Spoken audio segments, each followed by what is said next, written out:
Hey there, baseball fans. It's Ben, and I'm back today with a different kind of collection for you.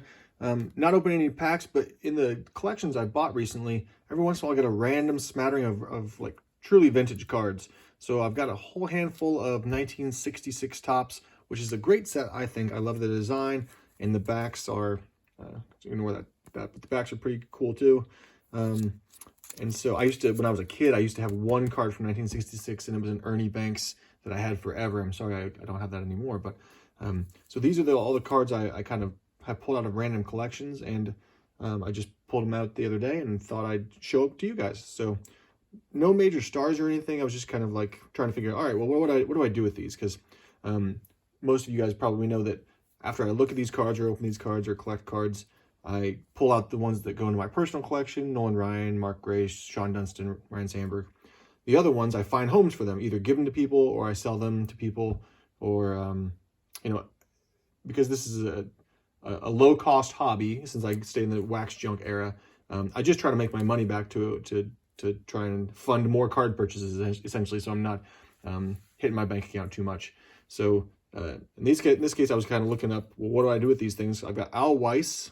I don't think I have any stars in here at all. Larry Brown. Not the basketball player Larry Brown, or basketball coach Larry Brown.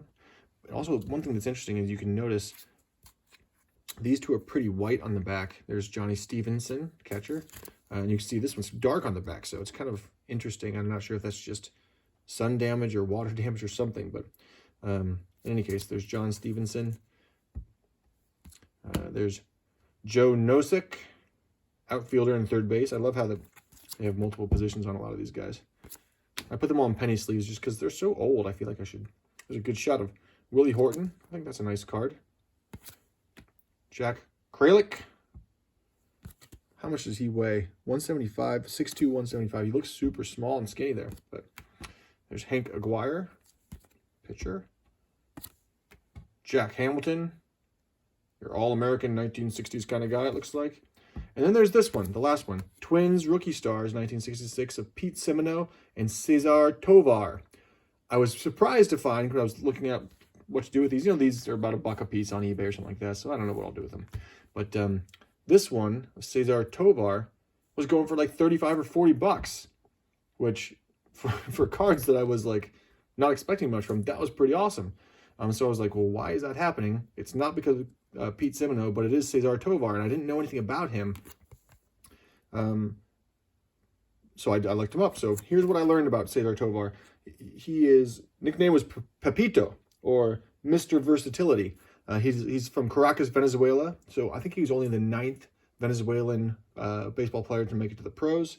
There's a little bit of an interesting story in that like his mentor when he was 15 was going to be signed to the Reds organization, and in a true show of loyalty and confidence, that gentleman said, "Okay, I'll go. I'll sign with you, but you got to sign Cesar too."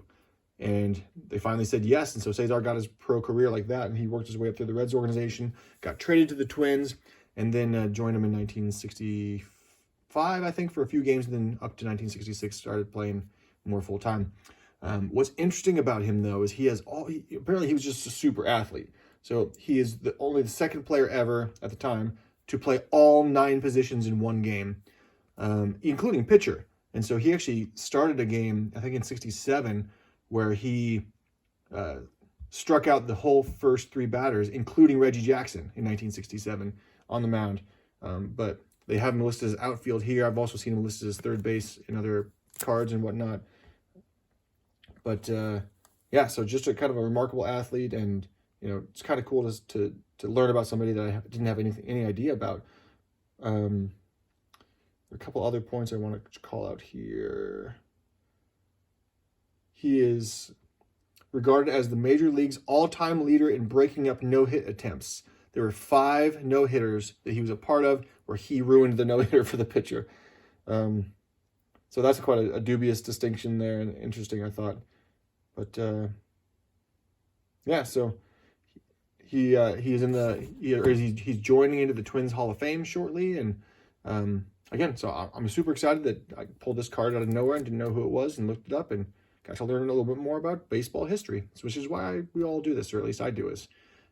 So I am trying to get a few bucks for this one, and that'll fund some more card purchases that I can share with you guys. Hope you enjoyed this one. I'll see you later.